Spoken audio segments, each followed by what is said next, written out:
Welcome back to another edition of Elite Blueprint. Nevin here, and Jason Hubbard. here to talk a little bit about some kind of breaking news that came out just in the last 24 to 48 hours. Is the news of some of the updates that eXp real estate has come out. So we wanted to go over some of those bullet points, do some comparisons to some of the other rev share companies that we know of. Mainly eXp versus Real Broker, because those are the ones that we're most familiar with.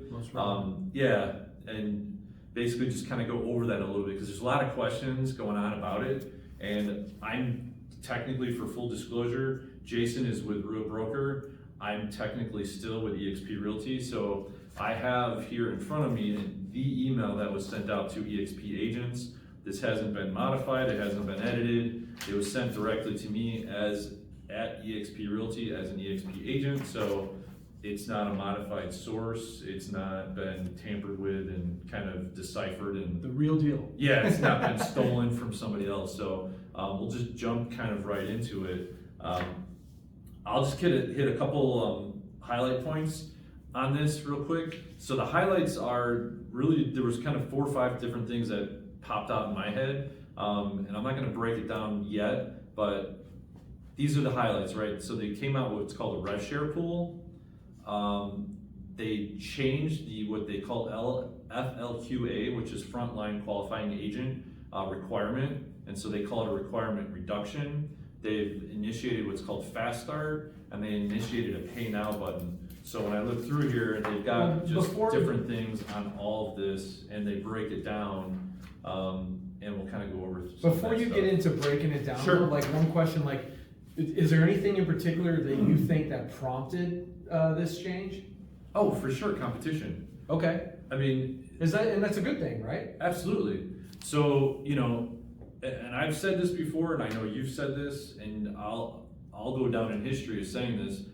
eXp has absolutely revolutionized the real estate industry, Absolutely. right? Yep. So they were the first major company to say, look, bricks and mortar, we don't need you.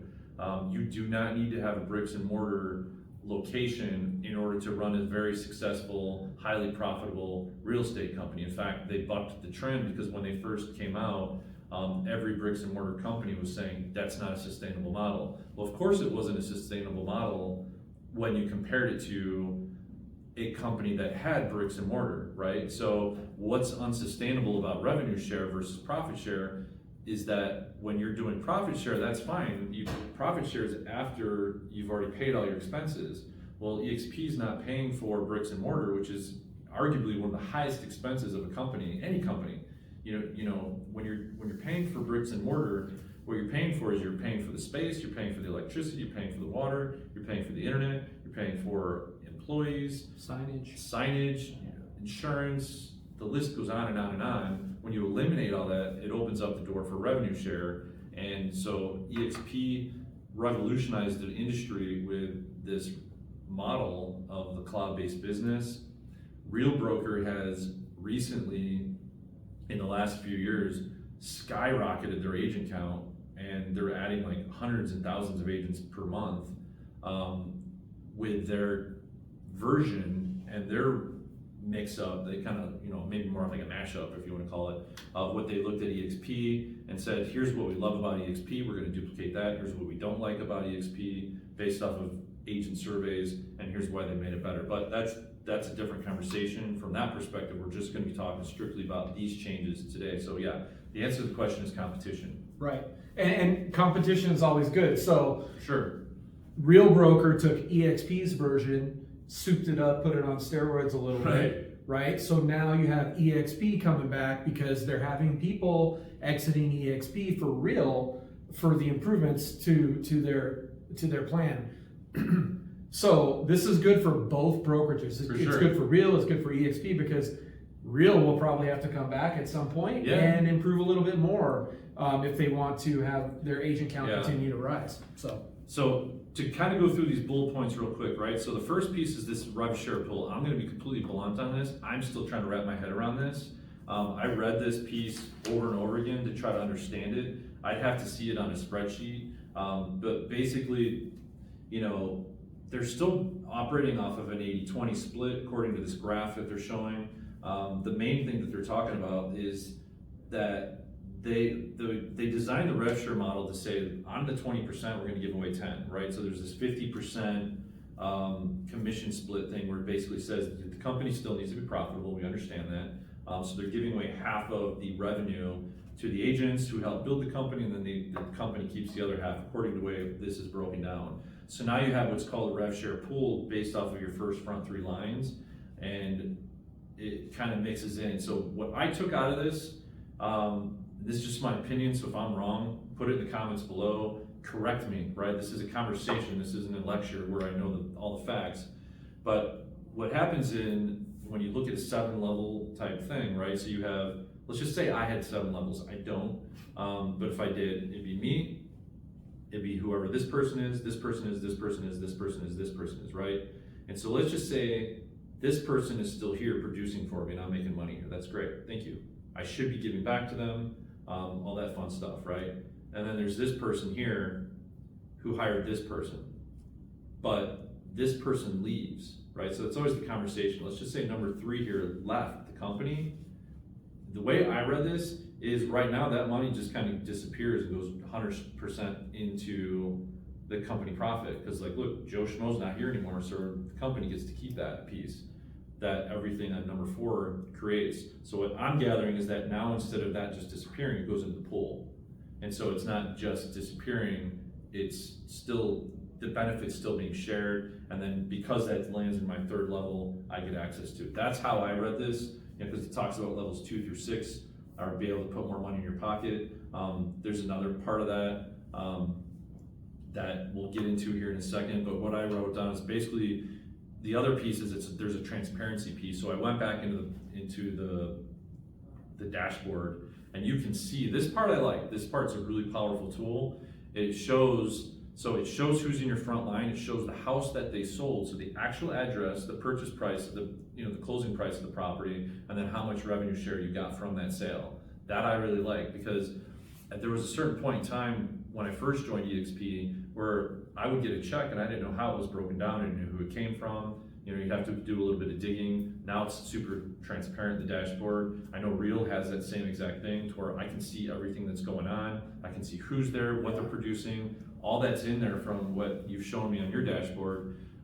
Everything is there, and that, when you talk about the competition, why create something, don't tell me that ability didn't get translated over and say, look, we gotta do the same thing. Yep. So it's fully transparent. Because I look at it and go, if I'm in there and I get a nice check and I can go through there and there's 5 names in there, culture is important to me. Yeah. Am I not gonna make 5 phone calls and be, hey, Jason, dude, you killed it last month. Congratulations. I saw you capped. I saw X, Y, whatever. Those are great, great tools inside that revenue share pool. Yep. And let's be honest, eXp has been relatively stagnant with their technology updates recently, and that's just my opinion, so like I don't mean to offend anybody, but some of the improvements I saw when I did switch over to Real technology wise were amazing. Pretty impressive. And that's the cool part, a competition breeds competition. I'm like, so Real is making eXp improve, and once eXp improves, I'm sure Real is going to improve. For sure. Yeah. So let's go to the next line. FLQA, frontline qualifying agent. The requirement is called the requirement reduction.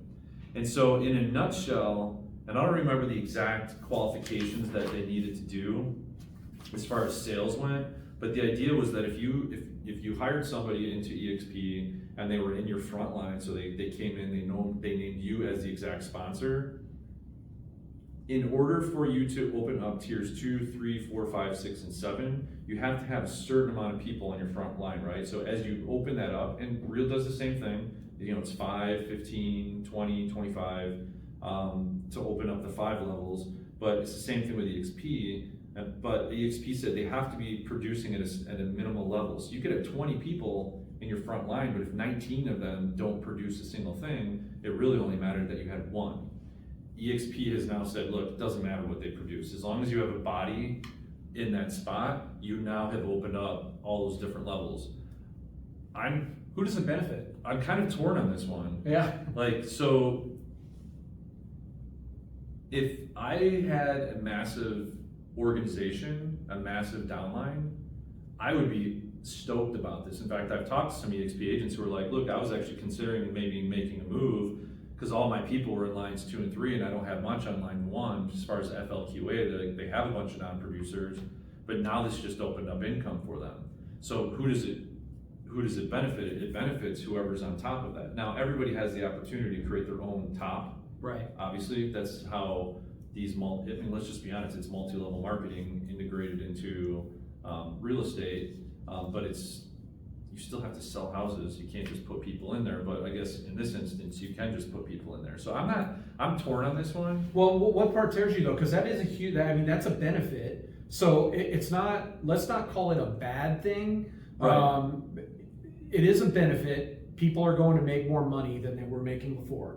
But at the end of the day, I think where you're probably going with this is you still need production. Right, you do. So, and I was kind of planning to end with this part of the conversation, but I'll just go into it right now because this is the whole thing, right? So, I've talked about this before. I was with Keller Williams before. Before I was with Keller Williams, I was with what was originally GMAC Home Services, GMAC Real Estate, which was bought by Berkshire Hathaway, Home Services of America. And I'm going to give major props to those companies because they had a very production-based culture. Everything was about production. Everything they talked about was how to help their agents produce, how to give them better visibility, how to give them better access to stuff, better marketing, better everything so that they could produce.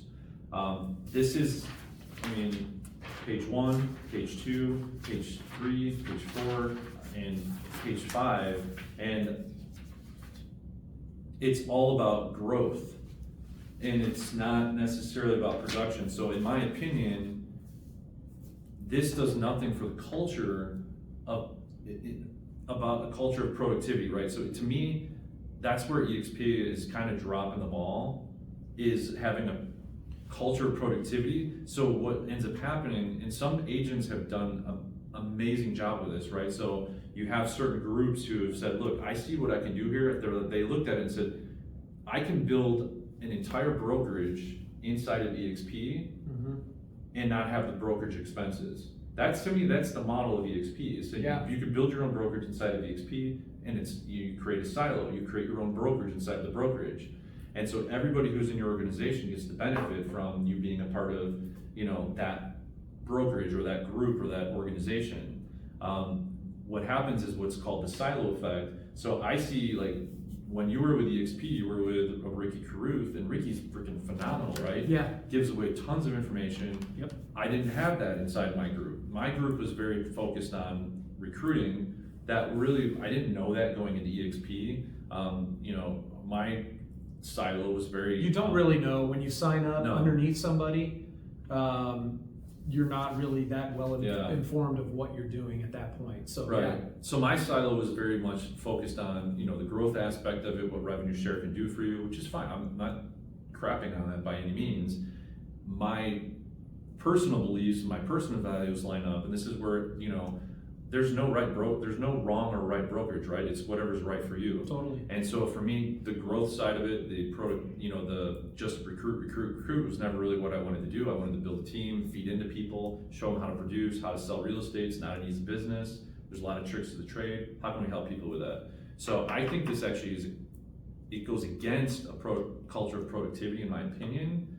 However, if I had built a major organization, I'm happy because now I'm making more money and maybe I can create more opportunities inside of that. So starting from scratch, maybe what I would do is if I was just joining eXp and I was like, look, I'm going to grow a big organization, I would go to the real estate school and I would just stack as many people as I could in the front line and see what happens. So coming back to this though, when you're talking about who does it benefit, it benefits the guys that have a ton of people underneath them. Right. The new agent coming in, the agent coming from another broker that's all by himself, it doesn't really benefit them now. Maybe it will in the future. Production stuff is going to be what helps benefit the single Always. agent. And again, Ricky's silo did a great job of that. For sure. Helping people sell homes. Your silo Was did, right. It was good. that I'm wasn't not saying it's a bad silo, but Yeah. the focus was not helping people sell homes. At the end of the day, so comparing brokerages again here, the difference I feel and the reason I switched to real is there is no silo. So the company is the silo. The company is the silo, Yeah. and everybody is about improving production. Right. And production will build your downline is basically how it works. And that's the way I look at it, because it's like, if I had, if I had 10 people in my front line who weren't producing 2 days ago, my focus would have been, how do I feed into these 10 people to help them produce so that I can get more access to these tiers, 3 through 7, 4 through 7, because you could see it in there, you're losing out on that. Yeah. So the incentive 2 days ago was, I need to help these people produce yeah. so that I can get access to this. Now it's like, don't worry about it. Now you're like, okay, now I'm getting paid from levels 2 through 6 Yeah. because it's opened up and I don't necessarily have to concentrate on. From a financial perspective, it's brilliant. From a culture of productivity perspective, I was disappointed that I didn't see more on that, but that's just my opinion. So fast start. Still trying to wrap my head around this one as well. It basically, so the way it broke down with eXp's rev share is your first level you could earn, so you get 5% of whatever they produce up to $2,800. So basically until they capped. Now because of the revenue share pool and because they're doing this fast start, the idea is that if I hired you on to eXp underneath me, with the rev share pool, I could earn up to $4,000 from you just in the first year. So it's kind of a quick start, like, hey, let's reward you. So kind of like maybe like a signing bonus is the way, almost kind of like a signing bonus for me for bringing you in for that first year. And then I didn't see anything that that talked about it would revert back, but it just says, it says for the first year, pay out for an agent's first year at eXp up to $4,000 for a fully capped agent or 5% of the GCI. So whatever's higher or lower. I don't know what that means. So I'd have to check that, but I'm guessing it's up to $4,000. So the other thing they did here basically is they're matching real at $4,000 for their front line. Right. Yeah, because real is 4, 3, 2, 1. It's one of the areas that real improved, and so now EXP is coming back and matching them on it. So that's the fast start piece. The other piece that's on here is the pay now. This one's actually pretty cool. So who doesn't want to get paid now? Right. So at the beginning of the month, you get a report and you can see what rev share was created for you in the month of April, for instance. And instead of waiting until the 22nd, which is when the deposits would go out, you have a button that says pay now. So if I wanted it, and it's $1. So if you really wanted to have access to your rev share, you pay $1 transaction fee to get it now. I mean, that's pennies to just get it now versus have to wait till the 22nd. Yeah. So that's cool. That part I thought was pretty cool instead of having to wait for rev share day. Not a huge factor, but it's a cool add-on. I mean, it depends. I mean, I'm going to be honest. So I guess if you have a big downline, it's definitely. Well, so let's just spit some facts, right? So right now, I'm in transition. I'm going to be moving to real. I mean, I've made the announcement already. I'm waiting for a couple things to close. I want to make sure everything kind of goes through. I actually had contemplating moving my date back further because I was reading some reports online and some advertisements, or not advertisements, but announcements. Mm-hmm. And some of the people in my downline had really good months in April. And I was like, crap. I'm like, maybe I'll just wait till the 22nd so I can get the rev share. So I went to the rev share dashboard yesterday, and the people who had really good months last month were already capped. So I have no rev share from them. So I'm like, all right, so it's the original date of moving is still there. Okay. So I'm not going to wait an extra week just for some rev share. I see what you did there. So you got paid now? Well, no, there's nothing to get paid. Okay. Because so to your point, if you would have got paid. I would have hit the pay now and been like, all right, I'm on my way. Right. I've already got it. Or, so I don't know. That was just kind of my thought process on that.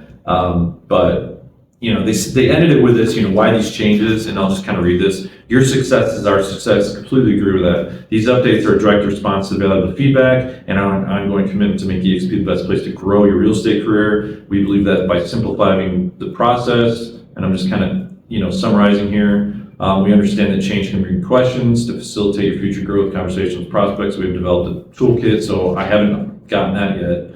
I'll have to look for that one-step guide to see what that is. But, what can you do now? We encourage all agents to build your teams now. So back to just growth. Now, I'm not crapping on growth again, right? So, I mean, as a former team leader of Keller Williams, we had a saying, recruiting solves all problems, right? And there's a lot of truth behind that. Sometimes the people that you have reached what we call a ceiling of achievement. Like they can't seem to get any more, right? And sometimes their ceiling of achievement is capped by their own mentality, by their own work ethic, by their own, self-bleeding doubts, just a hard month, a hard year. I mean, this market's been brutal to us. And this is probably my biggest beef, right? So this is probably why I have the biggest beef with this removing the FLQA requirement. We are in one of the tough, I've been doing this since 2003. I've been doing this for over 20 years. This is one of the toughest real estate markets I've worked in. And how I'm still succeeding is that my foot has not been let off the gas. In fact, I went to the floorboard of my car, I cut out a square so I can dig in, even harder, so I can go even harder than I was before. That's the focus, in my opinion, that a broker should be doing right now, saying we should be putting everything we have into training our agents to produce at a high level, not eliminating gaps. Now, the flip side of that could be, look, I give back to my organization, I train, but the way it's stacked is I just have these people in my front line who aren't gathering the information, and all these people in level 2, 3, 4, and 5 are, and I don't have access to that. That's not fair. So that we could argue this back and forth to death, the positives and negatives, but the fact the main statement was go grow your teams. I think it's positive. It's positive, and it's like, well, it's positive, but now add something for production. Right. If they had a piece to this of production, for sure, I'd be like, then this would be, they'd be hitting everything. So you know what I mean? I had asked you this question, or you had asked me, but do you think that this change is more of a recruiting tool, or do you think it's more of a retention tool? It's definitely a retention tool. It's definitely a retention tool. I mean, maybe a little bit of recruiting, because maybe you get some agents that are over at Real now and they're going, wait, I've got a bunch of people in my downline and I can't get to these ones because the front one isn't producing. Right. So maybe there's a small level of that, but from what I've gathered here recently, just in our little area, our little part of the state, and our little part of the country, and our little part of the world, people are mass exiting right now from eXp to Real. So to jump into a culture of productivity. Yeah. And so I think it was partly an effort. Maybe it's something that was a little bit on the books already and they've been talking about it. Although I did hear that they had put this on the table recently and it was voted down. Right. So now that it's voted up, I'm guessing that it has more to do with retention. But again, that's just an opinion. Which I appreciate that eXp operated in a voting perspective, right? Yeah. So it wasn't. But the people that are voting are the people at the top. True. And the people at the top they're not necessarily production agents. They're agents that are getting huge revenue share checks that don't want to make those checks smaller. Right. In my opinion. Yeah. And as I'm reading this and it talks about this toolkit, so I'm going to go look up this toolkit and take a look at it. It says to assist you in articulating this value proposition, and this piece here that I'm underlining, right? We encourage you all agents to go build your teams now. You can't build a team.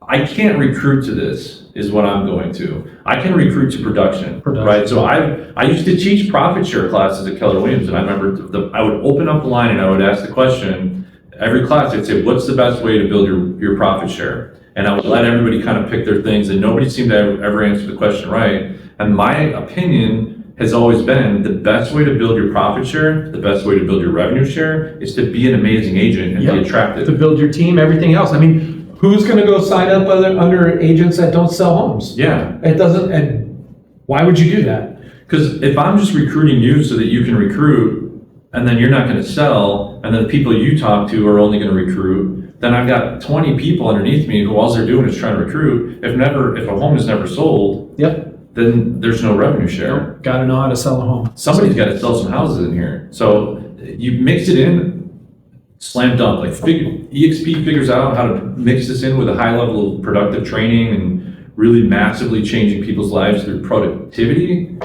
boom, game over. I agree. So that's how we'll end with that one. This is kind of our quick, like I said, recap of the eXp announcement. Like I said, this is not what we just stated are our opinions. Yep. These are not necessarily facts. I'm happy to have this conversation below, and have you voice your opinions on this. It's good and bad depending on your perspective. But my opinions are no way law, and yours aren't either. Nope.